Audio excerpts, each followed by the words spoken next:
இந்தியாவில் நீல பொருளாதாரம் நாட்டின் வளர்ச்சிக்கு கணிசமான பங்கை வகிக்கும். எனவே அந்த நீல பொருளாதாரத்தை முன்னேற்றுவதற்காக இந்த பயணம் உறுதுணையாக இருக்கும் என்றெல்லாம் அன்று சொல்லிவிட்டு அங்கே போய் நம்முடைய மீனவர்களை பற்றி எந்த விதமான பேச்சும் பேசவில்லை. கச்சத்தீவை பற்றி பேசவில்லை. அதை பற்றி மாண்புமிகு தமிழ்நாடு முதலமைச்சர் அதற்கு அவர் செல்வதற்கு முன்னாலேயே முன்கூட்டியே மீனவர் பிரச்சனையை நீங்கள் பேசி அவர்களுக்கு ஒரு தீர்வு காண வேண்டும் என்று கேட்டார். அந்த தீர்வு காணப்படவில்லை. அடுத்ததாக அங்கே இருக்கக்கூடிய இதை பற்றி பார்த்தோமேயானால் பெரும்பாலான படகுகள் விடுவிக்கப்பட்டது அல்லது நம்முடைய மீனவர்கள் விடுவிக்கப்பட்டார்கள் என்று சொன்னால் அவர்கள் நீதிமன்றத்தில் சென்று வழக்கு நடத்தி தண்டனை அனுபவித்து திரும்பி இருக்கிறார்கள். கடந்த 2014 இருந்து நாம் பார்த்தோமேயானால் 2011 2025 ஆண்டு வரை சம்பவங்களாக எடுத்துக்கொண்டால் அரசுக்கு தெரிந்த சம்பவங்களாக எடுத்துக்கொண்டோமையானால் 332 சம்பவங்கள். அதில் கைது செய்யப்பட்ட மீனவர்களுடைய எண்ணிக்கை 3684, கைப்பற்றப்பட்ட படகுகளுடைய எண்ணிக்கை 613. எங்களுக்கு கிடைத்த புள்ளி விவரங்கள். விடுதலை செய்யப்பட்ட மீனவர்களுடைய எண்ணிக்கை 3601. அது நீதிமன்றம், அதாவது மத்திய அரசு பேசி ஒன்றிய அரசு பேசி விடுதலை செய்வது 10% கூட இருக்காது. ஓராண்டு 6 மாதம் 1.5 ஆண்டு காலம் என்று தண்டனையை அனுபவித்து கடுங்காவல் தண்டனையை அனுபவித்து தான் அந்த மீனவர்கள் திரும்பி இருக்கிறார்கள். இப்பொழுதும் 83 மீனவர்கள் இலங்கை சிறையில் இருக்கிறார்கள். அதில் 11 பேரை விடுதலை செய்ய இருப்பதாக சொன்னார்களே தவிர தமிழக அரசு தொடர்ந்து இன்றைக்கு 27ஆம் தேதி அவர் சொல்லியிருக்கிறார்கள், கடிதம் எழுதி கொண்டிருக்கிறோம், மீட்பு படகுகளை அனுப்புவதற்கு தயாராக இருக்கிறோம் என்று சொல்லியும் இன்னும் எந்த விதமான பதிலும் கிடைக்கவில்லை. எனவே அவர்களும் இன்றைக்கு சிறையில் இருந்து தான் வெளியே வருகிறார்கள்.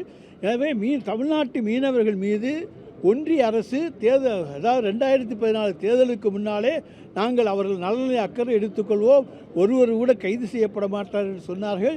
இன்றைக்கு பல்லாயிரக்கணக்கான மீனவர்கள் கைதுக்கு அவர்கள் காரணமாக இருந்திருக்கிறார்கள்.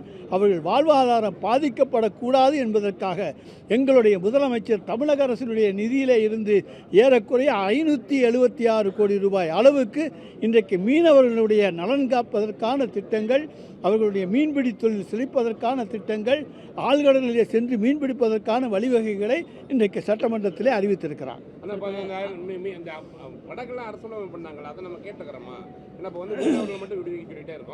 நாங்கள் லட்சக்கணக்கான மதிப்புள்ள படகுகளை நாம் கேட்டுக்கொண்டிருக்கின்றோம், அவர்கள் தரவில்லை. எனவேதான் மாண்புமிகு தமிழ்நாடு முதலமைச்சர் அவர்கள் அங்கே ராமேஸ்வரத்திலிருந்து மீண்டு வந்த மீனவர்களுக்கெல்லாம் 5 லட்சம் ரூபாய், யார் யாருடைய படகுகள்லாம் சேதமடைஞ்சால் அங்கே பறிமுதல் செய்யப்பட்டதோ அதற்கெல்லாம் நிதி உதவியை தந்திருக்கிற இந்தியாவில் இருக்கக்கூடிய ஒரே மாநிலம் நம்முடைய தமிழ்நாடு தான். ஒரே ஆளு கேளுங்க சார். அமலாக்கத்துறை என்பது அதாவது பாரதிய ஜனதாவினுடைய ஒரு கூட்டணி கட்சி, நம்முடைய அதிமுகவை போல, அதுபோல் சந்திரபாபு நாயுடு கட்சியைப் போல, நிதிஷ்குமார் கட்சியைப் போல இடியை நாங்கள் அவருடைய ஒரு கூட்டணியாகத்தான் பார்க்கிறோமே தவிர வேறல்ல. அது இன்றைக்கு அரசியல் முத்திரை குத்தப்படாத கூட்டணி கட்சி. ஒரே ஆளு எதிர்கட்சி தலைவர் பேசுறதுக்கு அந்த வாய்ப்பு கேட்டிருந்தாரு. இந்த மாதிரி நீங்க வேறு மாநிலத்துக்கு மாத்துறதா சொன்னாங்கல்ல. பட் உள்ளே நம்ம சொல்லியிருக்கலாம்ல, இந்த மாதிரி நான் சுப்ரீம் கோர்ட்ல ஒன்னா தான் பண்ணியிருக்கேன்ட்டு. அதுதான் எங்க கவுண்டர்ல நாங்க சொல்லியிருக்கோங்க. அதை அவர் பார்க்காம நீங்க சொல்லிட்டு வெளிநடப்பு பண்ணிட்டு வந்திருக்காங்களே தவிர எங்க கவுண்டரை அவர் படிச்சு பார்த்துருக்கணும்ல. நீங்க சொல்ற மாதிரி திமுக கவர்மெண்ட்ல டாஸ்மாக்ல முறைகேடோ ஊழலோ நடைபெறல அப்படின்னா உயர்நீதிமன்றத்தில் இருக்கக்கூடிய வழக்கில் உச்சநீதிமன்றத்தில் கொண்டு விசாரிப்பதற்கு பதிலாக இடி மொத்தமாக இந்த வழக்கை விசாரிக்கவே கூடாதுன்றதுல பெட்டிஷன் ஃபைல் பண்ணியிருக்கோம். ஏன் இந்த பெட்டிஷனை ஃபைல் பண்ணுறீங்க? இடி பெட்டிஷனை இங்கே நாங்கள் போட்டிருக்கோம். அதாவது சென்னை உயர்நீதிமன்றத்தில் இடி அந்த வழக்கை தொடர்ந்து அவர்கள் எங்களுக்கு துன்புறுத்தல் அச்சுறுத்தல் கொடுக்கக்கூடாது, அதுக்காக இடி மேலேயும் இங்கே வழக்கு போட்டிருக்கின்றோம். அடுத்து ஒரு விசாரணை என்று வருகிற பொழுது உச்சநீதிமன்றம் என்றால் இறுதி தீர்ப்பாக முடிந்துவிடும். எனவே தான் உச்சநீதிமன்றத்தில் விசாரிக்கட்டும் என்று, ஏன் இந்த பிரச்சனையை வளவழுத்து கொண்டே செல்ல வேண்டும், எங்கள்கிட்ட பயம் கிடையாது. எனவே உச்சநீதிமன்றத்தில் அந்த வழக்கை முடிப்போம் என்பதுதான் எங்களுடைய முதலமைச்சருடைய திட்டவட்டமான முடிவு. உயர்நீதிமன்றத்தில் இந்த வழக்கு விசாரிக்கும் பொழுது ஏதேனும் பிரச்சனை இருக்குன்றதுனாலயா இல்லை? அது அதாவது முதல்ல அது சொல்கிறாங்க. திடீர்னு நேற்றுக்கு கூட ஒரு வழக்கறிஞர் உயர்நீதிமன்றத்தில் ஒரு மனு போட்டிருக்கார்.